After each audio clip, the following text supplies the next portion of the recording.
Hello అందరికీ. ఇంకా కార్తీక మాసం నెల రోజులైతే పూర్తి అయిపోయిందండి.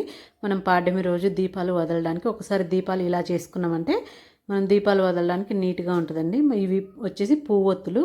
మనం 31 రోజు చేస్తాం కాబట్టి 31 ఒత్తులు వదలాలండి అరటి డొప్పలో. అలాంటప్పుడు ఇలాగా 6 ఒత్తులు తీసుకుని ఒక ఒత్తిగా చేసుకుంటే మనకు 5 ఒత్తుల్లాగా తయారవుతాయండి. వీటిని రెండిటల్లో వేసి వదులుకుంటే చాలా ఈజీగా ఉంటుంది. మొత్తం వదలాలి అంటే ఒక్కొక్క విడిగా పువ్వు ఒత్తి వదలాలంటే ఎక్కువ అరటి డొప్పలు పడతాయి. అలాంటప్పుడు ఇలా చేసుకుంటే మనకు చక్కగా ఉంటాయండి. ఇలా 6 ఒత్తులు కలిపి ఒక ఒత్తిగా తయారు చేసుకొని నా దగ్గర అయితే ఇలాగ చాక్లెట్ ట్రే ఉందని అందులో వేసుకున్న. చాక్లెట్ ట్రే లేకపోతే మీ దగ్గర చిన్న గిన్నెలో అయినా వేసుకోవచ్చండి. ఇలా ఒక ఒత్తిలాగా వేసుకుని అందులో ఆవు నెయ్యి వేసుకొని దాని నిండా ఆవు నెయ్యి వేసుకొని ఒక 1 అవర్ పాటు ఫ్రిడ్జ్లో పెట్టుకున్నామంటే మాకు గడ్డ అవుతుందండి.